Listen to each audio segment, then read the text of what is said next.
Thank you so much once again for tuning into this exclusive video that we are bringing to you.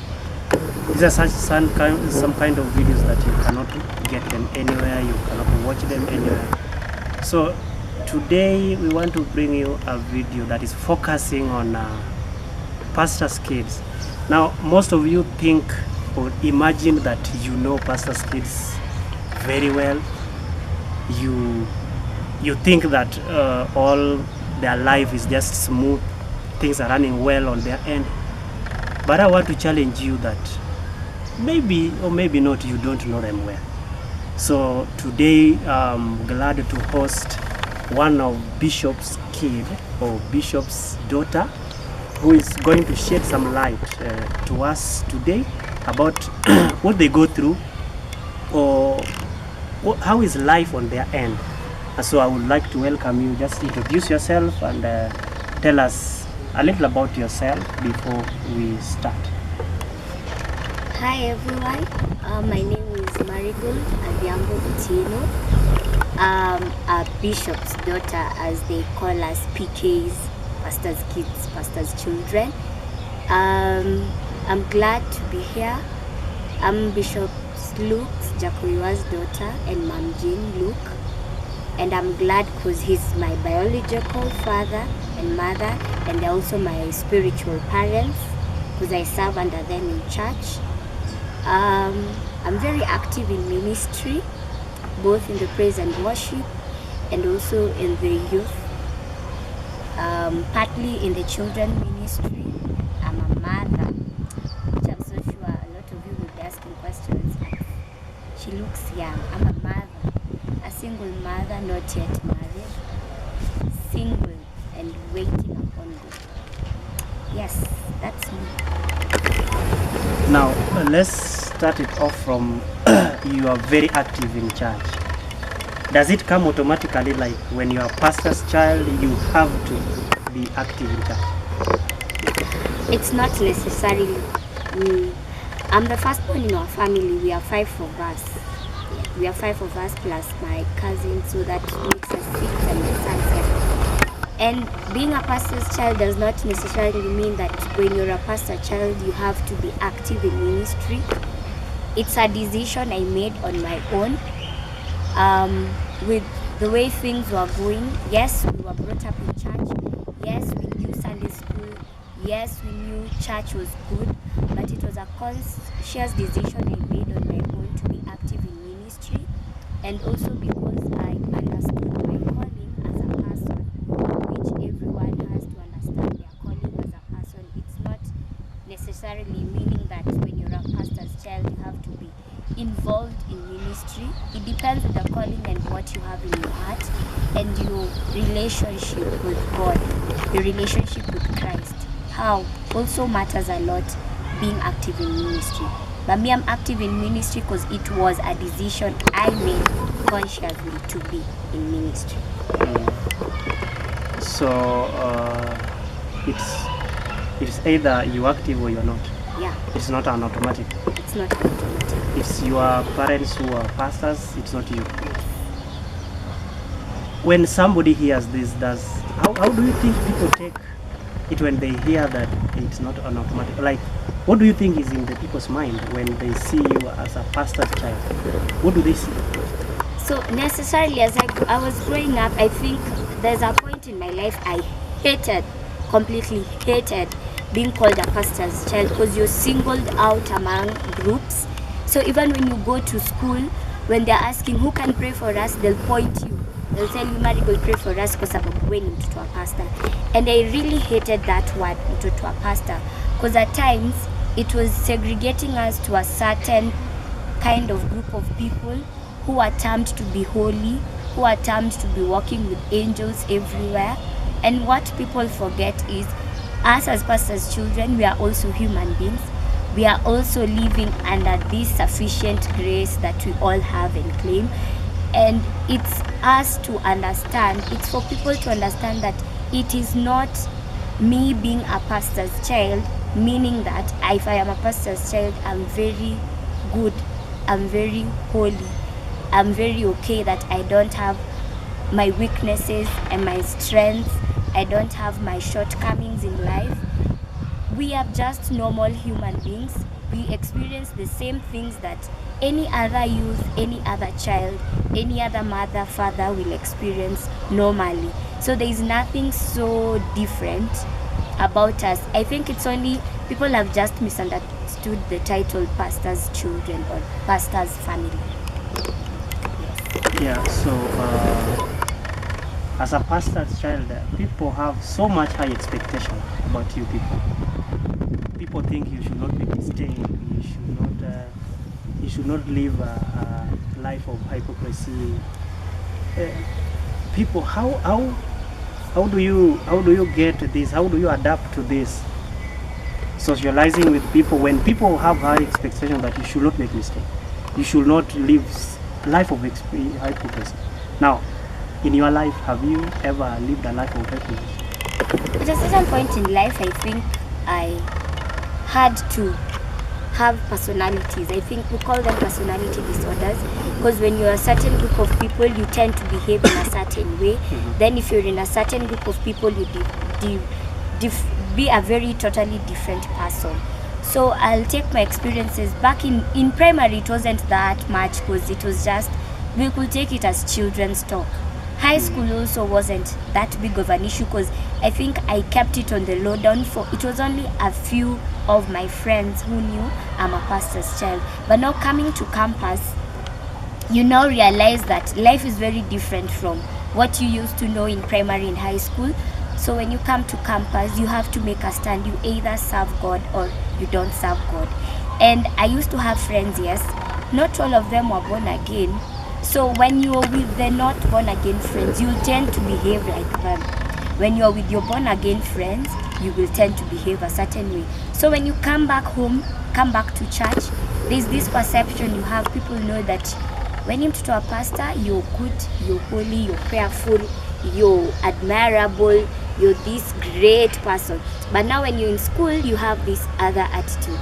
You don't want even people to know when you, yani history ya mtoto wa pastor ikitoka, you tend to cover it up so that you live your life without having these pressures of, if I walk in town, someone when sees me, someone or walking with a boy, they'll be like, nasi ule ni mtoto wa pastor na anatembea na wavulana. So such things make most of the children pastor live a very hypocritical life, because you don't know your stand where you are or what you want to do, because a lot of things is expected in you.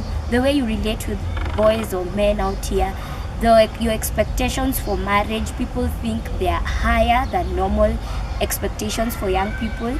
We are just human beings, nothing special. It's just maybe because the grace is sufficient and because we have a more greater spiritual covering compared to any other person. Because if your father or your mother is active in ministry, it therefore means they pray for you most of the time, they cover you with your prayers most of your time. So there's this special spiritual covering that is upon you, being a child of a pastor, who the pastor will be your spiritual head, and being a child of a pastor who now the same pastor is your father or mother. Your father is your pastor, and is your father is doubling up as your father, your pastor. How do you balance him as a father and as a pastor? Now, with time, it used to be very difficult to understand him as a father and also as a pastor. Because at times, when I was growing up, we didn't know the difference of a pastor and the importance of a pastor in your life. So at times, he would make decrees in our lives as a pastor, and you will take it as your father, not knowing that there's a special blessing that comes from your pastor, and there's a special blessing that comes from your father. So at some point, it used to make us not even, especially me, it used to make me at times, even when he preaches in the pulpit, I wouldn't take it as Pastor or Bishop Luke preaching, I will take it as my dad preaching. And I later discovered that it's messing me up, because now the blessing that I could get from him being the bishop and the pastor of our church, I was not getting that blessing. But yes, I was getting my fatherly blessing, him being the dad. So I think now it was now clear when now mom started making it clear that when dad comes home, he is your father. And when he's in church doing ministry, he is your father. So we now started changing perspective. So when you're in church, we look at him as the bishop of the church. So when he says something, we are not taking it as that's my father speaking or that's my mother speaking. We take it as that's my spiritual head speaking over me. And now I started taking even keen interest when now he was declaring things upon my life. I was not now taking it as my father declaring things upon me, but now my pastor having the pastorly blessing to me. When he comes home, he'll give me his blessings, but now his blessings as a father over my life. So we have to differentiate, and most thing I think this is now a battle with also most pastors' children, because at times when they see their parents preaching, they're like, that's my father, that's my mother preaching, so there's no much big difference.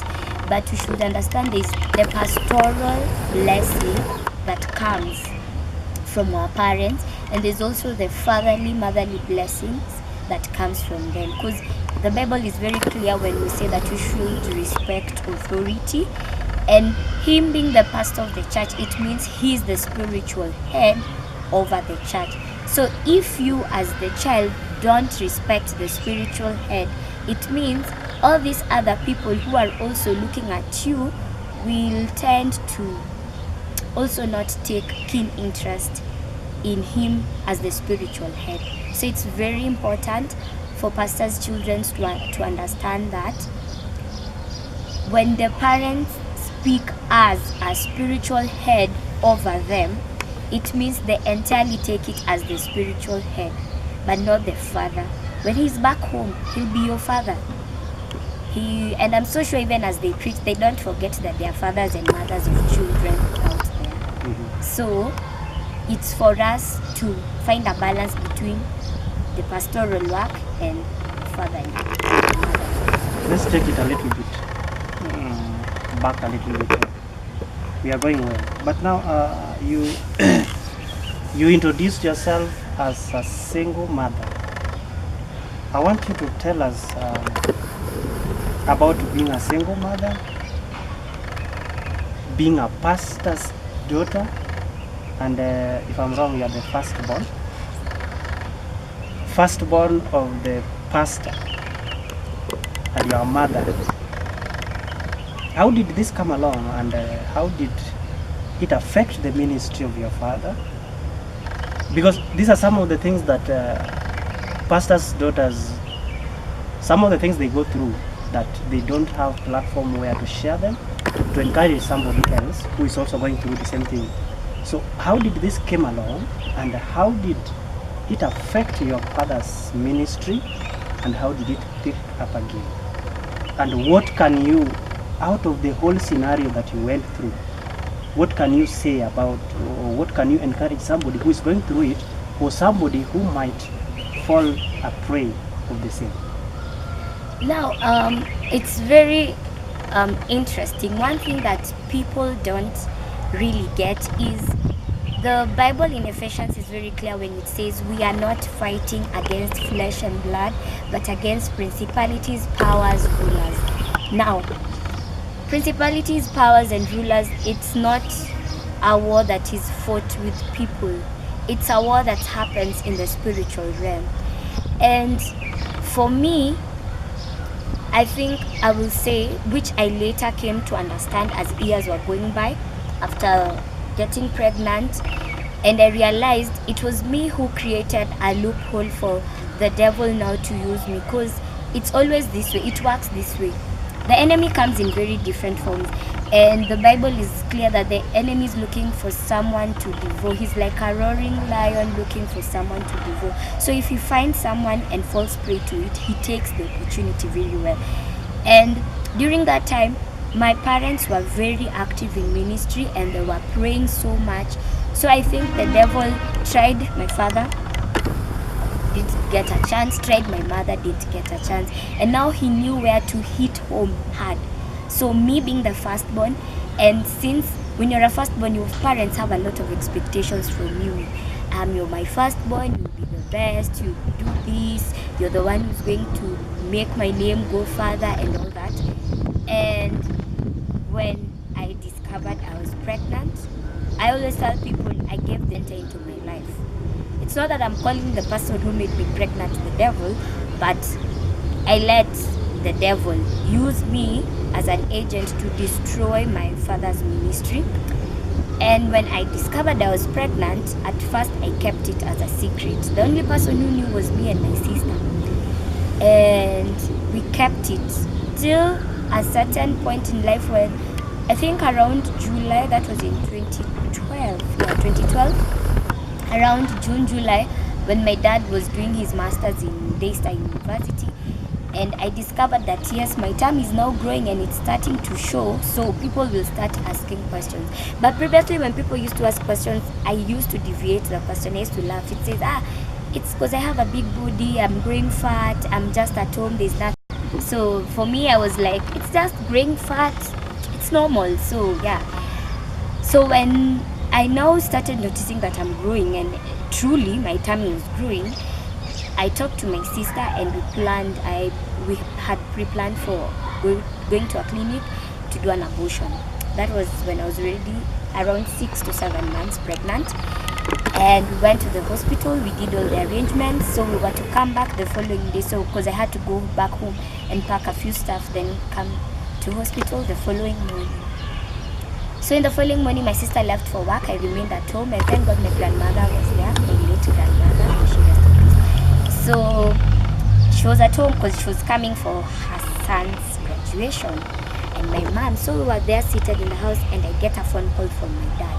I'm like, oh, okay. So when I answered the phone and the name he called me, because there's a home name my dad calls me. So when he called me that, I immediately knew that my father knew I was pregnant. And there's one thing that up to date I'm grateful for my father telling me. He told me, Marigold, whatever you're going to do is sin, and because you've already committed a sin, so don't add another sin on top of you. And that really caught me. So when my mom came and asked me, Marigold, is this your tummy or you're pregnant? I looked at her and laughed and told her, it's pregnancy. My mom just shouted. So for me, my grandmother was happy because at least she will die seeing her great grandchild. So for her it wasn't a big issue, but for my dad, I think that was the biggest blow ever my dad ever got in ministry.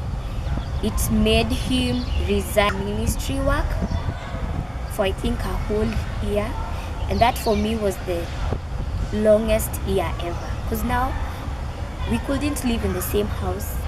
Where I went to stay with my auntie in South B, who I thank God so much because she helped me during that process, and it wasn't so hard. In as much I wasn't on speaking terms with my father especially, it helped me because at least now I had a place where I could heal, I could collect myself and tell myself, yes, this is a mistake that has happened, but now I should not let my mistake define me. And it also gave my dad time to heal, and I think the healing process was good. And it also made him see perspective of also the ministry where it was going and the things, maybe the successes and the failures he hasn't done. But what I'm glad to this day is my parents never hid the fact that I was pregnant. Because I've heard of stories where pastors' children, the same parents who are in ministry, have hidden the children's faults to a point it has cost them their ministry. But what I'm glad today is that my father did not compromise his integrity in ministry work. He upheld his ministry, his integrity as a person, his integrity as a father, his integrity as a pastor, and most especially a senior pastor. And also for me, it made me uphold my integrity, because if you are pregnant and you don't say, it will now start as rumors in church. Do you know Nani's pregnant? So I went at the pulpit, which people up to date tell me I think I was crazy that day. But when my dad called me, yes, I went to the pulpit and said I'm pregnant and I'm asking for forgiveness both before God, before man, before myself. myself and everything. And yeah, it was a very funny scenario because people are crying in church. So at times you're wondering, hey, nah, I don't in church because they're not the ones who are pregnant. It's me, because if it's pain, I think it's my parents who are feeling the pain, not them. So okay, it wasn't clearly what people are thinking at that point, but I'm glad because it even stopped the rumors from people going and spreading rumors. And I went and stayed with my aunt till I gave birth to a very, very handsome boy. And I'm glad during that process because it made me even connect to God more. I prayed more. I sought his face more. And I prayed and dedicated my child to God. And I even told God, I'm not just going to name my child any name, but I'll name my child according to the name you will give me. So even the names my son has, it was a name that came to me in a dream. And apparently my dad also had the same dream. So it was, for me, it was a confirmation, and for him it was also a confirmation that everything was going well. But now, even after that, now for me to come now back in ministry actively, after giving birth and now coming back to church, I wasn't that active because I was still in my nursing period. So I wasn't that active in ministry. But now, the moment I now decided to come back in ministry, now I think that was when I made a conscious decision that I will now serve in ministry, not because my dad is a preacher, my dad is a pastor, or my mom is the pastor's wife, but I will serve in ministry because that's what I'm making on my own as marigold. And that is when now I became very active in children's ministry. Then later I went back to the praise and worship, which I used to do, but now I had to stop because of now all these issues. So I went now back, and I think it has been a good work till now, that I'm now currently the worship leader in our church, which I thank God, because such things don't just come out of anything, but it's also as a way of commitment that comes from God, and it's something that God gives you. And I'm glad because it has shaped me. And also during something I've forgotten, during that time when I was pregnant, I really thank God for the other pastors in our church, especially more Pastor Zedi and Pastor Imas. I think for Pastor Zedi, I remember he told me, Marigold, at this time a lot of things will come to your ears, but have earplugs in your ear. When someone tells you one thing and it's not right, let it come out from the other ear. And I was glad that in as much as I was feeling so down, but even my father was feeling down, but he had a base, a support system that really helped him to go back, to come back to ministry in very, very, very, in a very mighty way. And I thank God so much for the people in my life, some who are my father's closest people, who have been with me throughout. And I think majorly what I have learned in all this, that God, when David was a king, and the book of Psalms majorly, it's about David giving his heart to God. And people ask why God called David a man after his own heart. The only reason why David was called a man after his own heart was because when David sinned, he acknowledged the sin, went back before God in a broken and a contrite heart, told God to have his way, and that's what made David stand.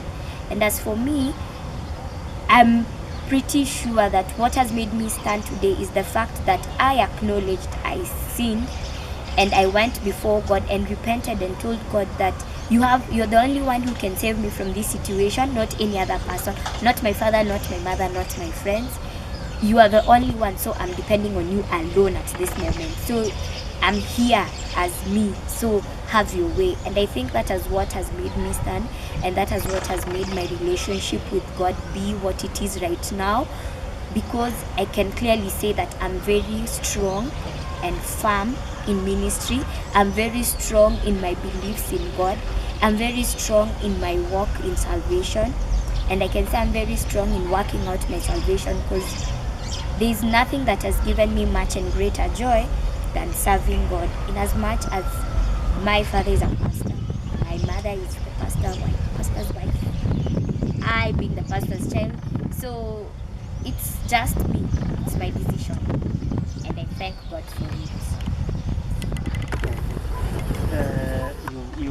You've really shared a lot, but I want to ask you, do you think what God does not allow some things to happen to people just like that?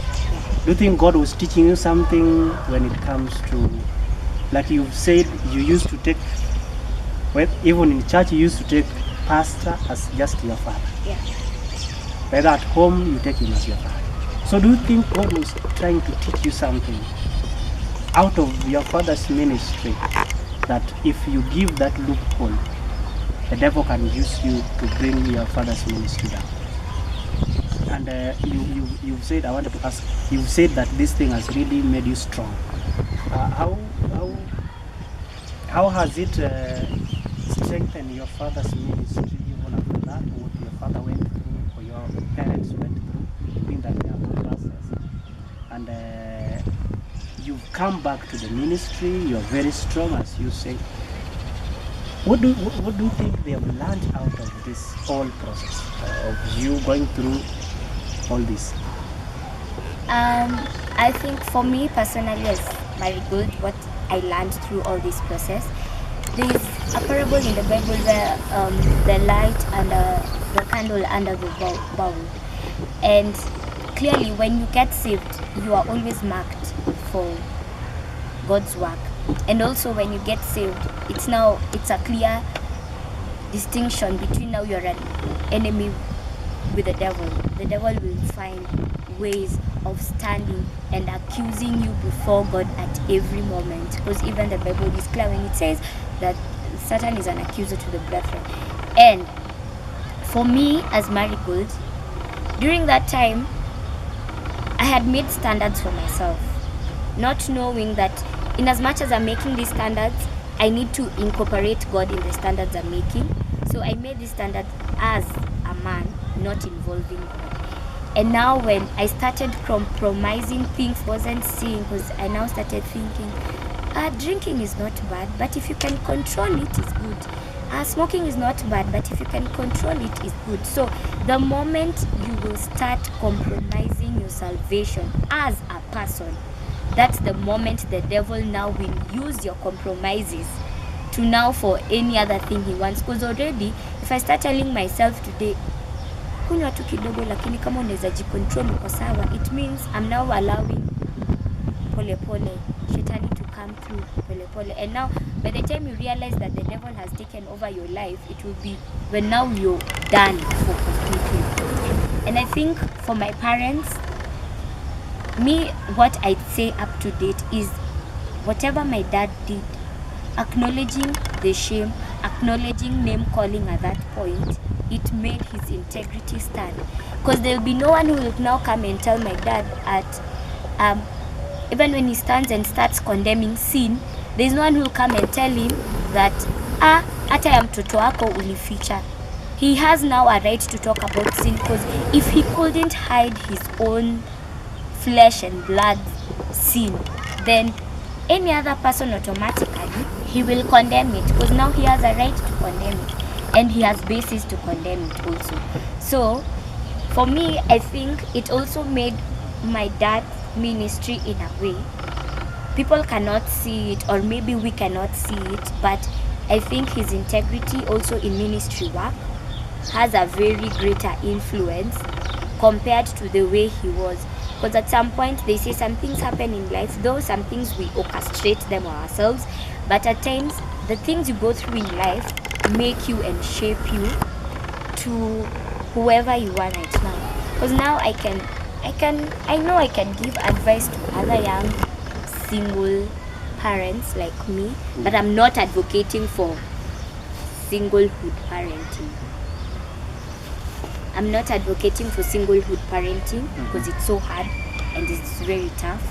But if you ever find yourself in that mistake, number one, I'll tell you. Commercial break. When we come back, we'll continue that advice to the single moms or pastors' daughters who are maybe going through the same issues that she went through.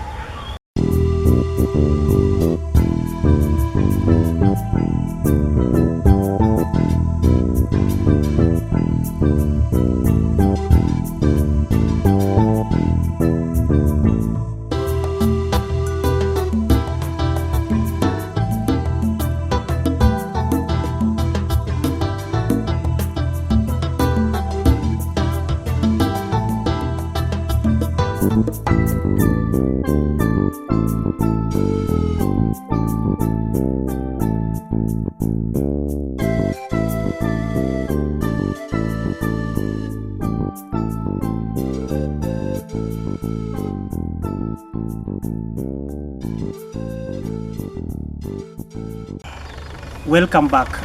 We are still continuing with the Marigold here, who is sharing, and you can really picture out that you thought you knew pastors' children or pastors' kids, as they are called, PKs, but I think your mind is changing that a little bit. You don't know them well, but here is Marigold, who has really poured out her heart to tell us exactly what they are going through. And this is not only her, this is most 90% of pastors' children or pastors' kids who are going through the same issues. And so, Marigold, you stopped at, you are talking about the advice that you want to give to the pastors' children or the single mothers, but I want you to preserve that a little. I'll give you the last take when you've been sharing out that. But I want to take you a little bit back. When you are going through all these processes, where was the father of the child? I clearly can't tell where the father of the child is, and I think I won't even dwell so much on that issue, because when I told him and there was no response that I got, so I left it at that. But I'm glad for my parents, in as much as I had sinned and I was pregnant, and my parents had decided to take the blame and shame. I think most question people will ask was, why did my dad take me from his house to my auntie's house? And I'll say, for me, I found it was a wise decision because of the healing process, and not having to dwell on the issue all the time. Because when you do something and the person who's aggravated sees the person who aggravated him all the time, hiyo kuna bado ile hasira yuko lea ndani. So for me, being taken to my auntie was a decision we all made as a family, and also for the healing process to take through. And I'm glad my dad has been there, my mom has been there, emotionally, physically, financially. And to now, most people who know my dad and who know my son, they are the best of friends. They walk everywhere together, they do things together.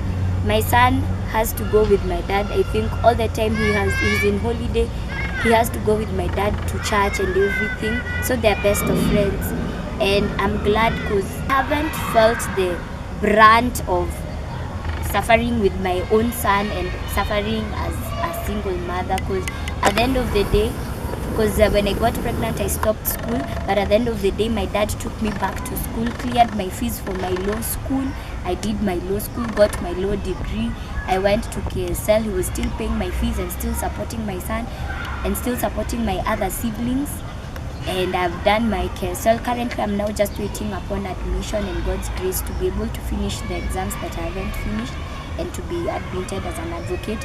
But I will say, and I will not be shy about it, my parents have helped me in walking through this walk, and also my other spiritual parents have also helped me, praying for me and being with me. And also the church in itself has been with me, because in every way, so long as you acknowledge your mistake and move on with life, I think where we make more mistake is we now dwell on the mistake so much and forget the bigger picture at the end of the day. And for me, I think I didn't concentrate so much on the mistake. I concentrated on the bigger picture, and I think that's why I've come out strong the way I am, because I also have a good support system. Even during that time, I will clearly say I lost friends, but God has replenished friends for me, given me good, solid friends who have helped me. Yeah. So basically, I'll say my parents have been my greatest support in all this. Sure. So let's talk about relationship. Now that you are, first of all, I want you to react on this as a pastor's daughter. What are some of the expectations when it comes to relationship, people you relate with, thinking of taking this boyfriend home? is there some things you look at like how can I take this before a pastor? With we started by the mindset that people have. Pastors' daughters or pastors' children are very holy. So when it comes to relationship, is there specific things that you look that people who are not pastors' children don't look? Because you will be taking this before pastor, this is my boyfriend. How do you people tackle this issue of relationship? Second part of it, I want you to talk about now as a mother. You have a son, you are a pastor's daughter. How does this affect your relationship issues? When people come to your life, like I want to relate with you, and then you tell them I'm a pastor's daughter, and on top I have a child. How does this affect you as an individual? Okay, I don't know if it happens to other pastors' children, but I think on my side, I think being a pastor's child has somehow rubbed on me, and there's some things I can clearly say I can't. There are people who I clearly say I can't take home and tell my parents this is my boyfriend or future husband to be, because their standards as also normal parents, not necessarily being a pastor's child, but their standard every parent has for their children. And for us, it's always very, if you're a pastor's child and your father or mother was on this doctrine that a good man is a man who knows how to dress well kept, looking nice, then you'll have a problem when you take home a guy with dreadlocks or has funny looking hair, or I don't know. But at the end of the day, I tell someone, when you're taking someone home to your parents, he should be someone you as a person you are proud to introducing him to, and also your parents will be proud to say this is my son-in-law. And even when he stands before people will not have been not will having questions. Now ndio son-in-law wa Bishop Luke. So there's also this expectation people have towards you, that you should have this God-fearing, well-presented looking man who can also. People think that when my father is a pastor, I also should get married to a pastor. For me, I don't think I should also get married to a pastor. Me, my perspective is different. So long as what really matters for me is if the person who comes to marry me is a person who my destiny and his destiny are aligned together, then I think that's the essence of every marriage. But now we tend to lose the perspective of marriage in the sense that he has to be handsome, he has to be tall, he has to be this, he has to be that, but not the major thing we don't pray for is my aligned to his, is my purpose aligned to his. So in as much as you'll come with all these packages, but at the end of the day, what's your destiny towards all this? But for me, I think at a certain point in life I stopped now praying for the tall, dark, handsome, rich men and do what this perspective girls we have when we are young as we grow up. But now I realize marriage is not just a thing, a walk in the park. Marriage takes sacrifice, marriage takes commitment, marriage takes prayer, and a prayerless marriage, that's doomed for disaster. So for me, I will, with my humanly perspective, I'll want the handsome, the rich, the good looking man, the well kept man. But at the end of the day, the question is my destiny aligned to his? Is my purpose aligned to his? And my own battle with relationships. Yes, I've been in relationships which haven't worked because of 1, 2, 3. But when I gave birth, and now you start, when someone comes and says, I want to know you better, and you're like, yeah, you want to know me, but number one fact, you have to know that I'm a mother. And they'll be like, okay, mother to a boy and a girl. Reactions are different. When it's a girl, it's so easy. Sana to the male counterpart, it's so easy.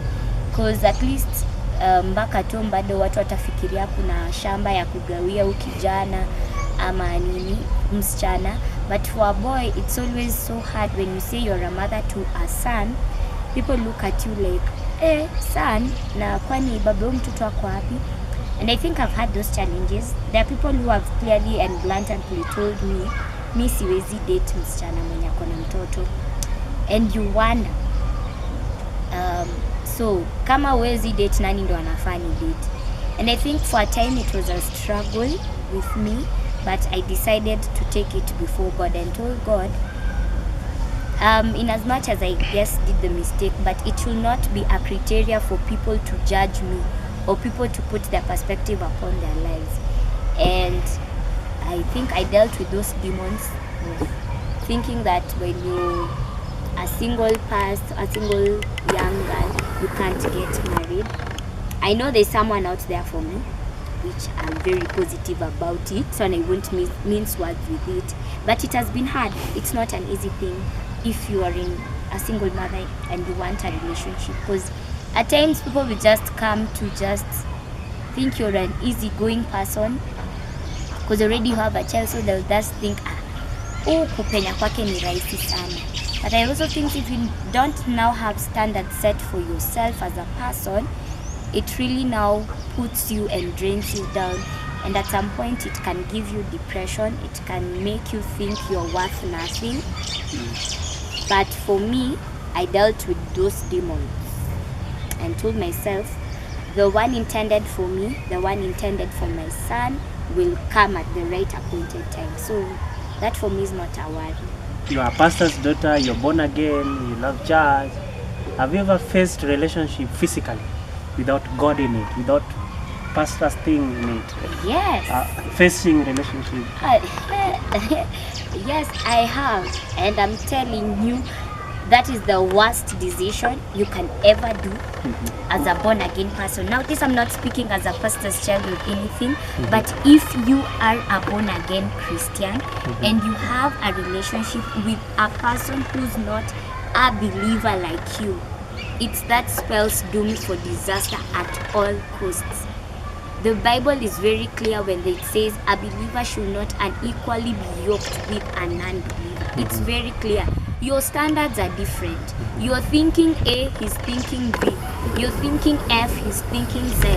So at the end of the day, you will still fight. And yes, there's a relationship I've entered physically because maybe he's looking handsome and saying, if I walk with him, I'll be good. But let me tell you, those relationships have ended up in disasters. Sometimes you break up even though you don't know you've broken up, but you just realize, tuliachananga.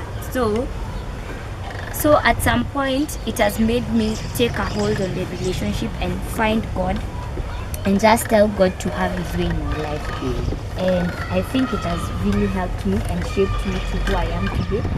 And I will tell people, especially young Christians, don't rush into marriage. Other relationships are to take you away from your God-intended destiny, because when the devil sees that you're very active, and clearly people don't understand things because people don't take time to understand the spiritual matters, but when your destiny is bright, the devil will always find a way of destroying it. He will use relationship as a distraction. He will use friends as a distraction. So you have to be very sharp.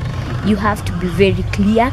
You have to know who you're serving at the end of the day. Any regret when it comes to relationship? I know according to what you've shared, the child issue could have brought some regret. But let's leave that child issue aside. After that, any regret? Maybe a relationship you entered into? The only regret I have is for not involving God in my relationship that I've broken up with. That's the only regret I have. Because when you're a Christian and you don't involve God in your dating relationship, it just spells doom for everything, be it your physical, spiritual, emotional, everything. It destroys you completely, because you start investing in things that are not even making more sense, even not bringing glory to God. I think that's my only regret in life, where I didn't involve God in my matters. But now the best achievement is not involving God in my previous matters has made me realize of the importance of having God in every issue of my life. Be it a very trivial or small matter, be it a big matter. For me, I think my consultation comes from God first, then all other things. So if I get a clear go ahead from God, I'm sure I'm working with God on this thing. Have you forgiven him? Yeah, I have forgiven him. No. I have no grudges because our Lord prayer is very clear. Forgive us as we forgive those who trespass. So there is no way you would go before God and pray, God forgive me by sin, and get your harboring heart and guilt and God. I've forgiven him, and it was so hard for me to forgive. I'm not saying it's an easy process. It was hard. I learned forgiving is a process, but you also have to involve God in the forgiving process, because at the end of the day, he's still God's child. God views and looks at him as his own child. So if you want to harbor unforgiveness and hatred and bitterness, funny enough, it won't affect the other party, it will affect you. Sure. So if I could I get hung up on the fact that I haven't forgiven, I think I wouldn't have been the best mother I am for my son, because I'll be looking at my son and thinking, you're the product of that sin. So I will hate my child, reject my child, have bitterness towards my child, which is not a good atmosphere for my child. So I had to forgive myself first as a person, then forgive him as a person, and look at him in God's perspective, and now be able to love my son. But the mistake we make is we tell ourselves to mesamehea, but now when you look at the product, you're the product of that evil deed. I have forgiven him, but I can't forget. I can't forget. Yeah. So it's about forgiving and just letting God have his way. True. Have you, as a pastor's child, can you just miss church just like that? You just don't. I just don't feel like going to church today, and you just sit there. I think for us, I haven't had the privilege of missing church because I didn't feel like going. Because I think in my father's house, it's a known rule. You can't miss church. The only time maybe you'll miss church is maybe you. Let me just interject. It's a rule. Okay, let's say it's a norm for people to go to church. Is it because he's a pastor, or is it because he's a father? Babangu amesema lazima tuende church, ama tunaenda kwa sababu baba ni mtumishi? Now, when I was growing up, it was because it was a rule in our house to go to church, so church lazima uende. But I was growing up, I discovered each church nikienda, I'm not going for my father. I'm going for my own spiritual growth. And I think my perspective changed. So right now when I'm going to church, I'm not going to church because my father is the pastor of that church. I'm going to church because it's fellowship. I'm going to church because I'm gaining my spiritual growth from church. And I don't want to miss the fellowship of the other Christians. And I'm going to church because it's me who just wants to go to church. Not because I'm being forced into going to church, but I'm going to church because I love going to church. I find solace going to church rather than staying home and listening. Yes, at times I listen to preaching, but for me, I find it awkward on a Sunday just staying at home. I find there's something I'm missing. There's this fellowship and gathering. Because at times for me, I feel like there are people in church, I'll see them on Sunday, the next time I'll see them is the next Sunday, and I'll want to have this fellowship with them. So for me, it's a decision I make. For me, church is a must attend. Personally as marigold, not because my dad is a pastor, but also at times it's good for me to go as a pastor's child, because when my dad will stand at the pulpit and tell people coming to church, when his own family is not coming to church, people will start asking questions. Mbona unatulazimisha tukuje kanisani na watu wakwako hawakuji kanisani? So they also say charity begins at home, and even the Bible is very clear, when you're a church elder, you have to show family from your house, so that when you come to church, it is still replicated the same way. So by the fact that you also feel like it's good to go to church, but again there's that push. Yeah, you have being to being a father, being a daughter to the pastor, there's that push as well. Yes. That you just have to be in church. Yeah, to support your father's ministry. Because if you are not there, which basis will your father have of standing there at the pulpit and telling people, why did you not come to church this Sunday? Because as someone, you have the right of asking the pastor, And you're asking me why I'm not coming to church. Have you asked your children why they're not coming to church? Or have you asked your wife why she's not coming to church and attending church? So at times, in as much as we have made that decision, but it's also as a way of supporting our father's ministry. So that people don't see that we've left my dad in all these things. There as the family to support. Even when other people don't come, at least he has his family and his soul. Because he's also a human being. There's a saying that error is to human being, or mistakes are for people. Should we expect mistakes from pastors?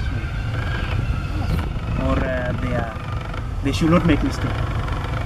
Mistakes are prone to evil. Falling is prone to evil. Even the greatest men in the Bible fell, maybe because of disobedience, maybe because of rebellion, maybe because of them not understanding why they are there. But for everyone who has put his expectation that a pastor's child is the holy angel Gabriel, I'm sorry to disappoint you at now and tell you, pastor's children are human beings.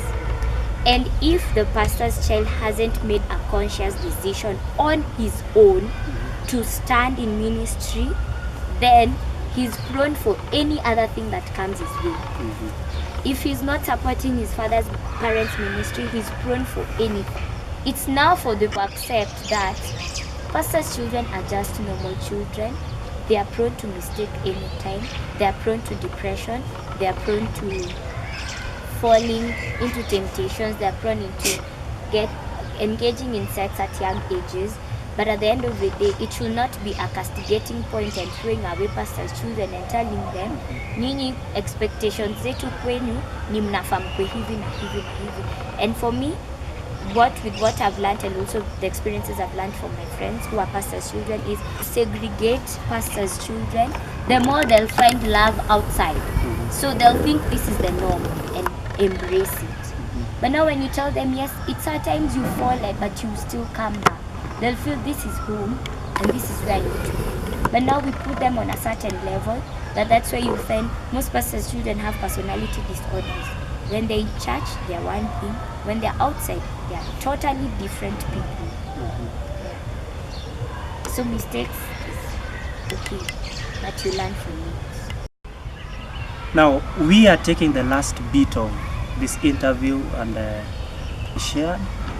she has said a lot about what are going through inside these buildings that you are seeing, more so the houses of our pastors or bishops.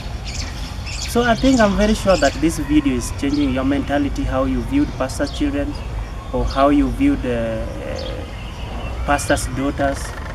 But now the last take, I want my guest here, Marigold, will be sharing that encouragement message, that advice message that is going to reach outside there, that is going to change some lives. Somebody might have been going through the same process or the same issue, the same task, the same problem or the same mantle that she went through or that she accomplished some few years ago. And she's here to share. She has shared out and now she wants to give the encouragement, the advice of how to go through it. And then finally she will talk to us something that we need to know about pastors' children. Something that you think is this way or is it sugar-coated? That is a very big question that we want her to tell us today. Something that people need to know about pastors' children or something that is happening in pastors' houses that we need to change our mind, because it's all about mentality. We think that they are living holy life, but maybe not, or maybe yes. She's here and she's going to take that last take about that. So my advice first to me being a girl, a young lady, is keep yourself till the right time comes. Don't compromise yourself at any cost for anything at any time. My advice as a single parent is when you've done that mistake and now you're raising your son or your daughter, raise your son in an environment or your daughter in an environment that is filled with love, that is filled with joy. Make him understand that He's not a product of that sin, but he's a product of a good destiny that will come out of it. And I wouldn't advise for any young girl to be a single mother. It's one of the hardest things to do in life. It's one of the tiring things to do in life. And don't ever be a single mother. Have your child or your children at the right time. And as a pastor's child, as a bishop's daughter, I want to say that it takes the grace and the mercy of God to be children, pastor's children. And it's not because we are any perfect from any person or we are any good from any person. It's just because it was our divine intended purpose. God intended us to be pastor's children. God intended us to be bishop's children. And it's not because we decided to be. In as much as we say it's our father's calling or our parents' calling, but at the end of the day, we as pastor's children need to support our parents in a very positive way in the ministries they are doing, and not engaging in other things that will bring it will lower down the integrity of our parents as pastors, because a lot of people are looking at them, a lot of people are looking at us. So we need to be very supportive of our parents' ministry, of the things they are doing that are creating change in the community. So we need to support them, whether it will be active in ministry or on the sidelines, but at least let people see that you're supporting your father's or your mother's ministry. I think that is where the mentality will clear of there's a perception of pastors' children to be holy or not. The other thing I want to say is, what you don't know that happens in our parents' houses or in the houses we live in is, one thing you have to be and one thing I want you to make you to know today is, we are not fighting against flesh and blood, but against principalities, powers, and rulers.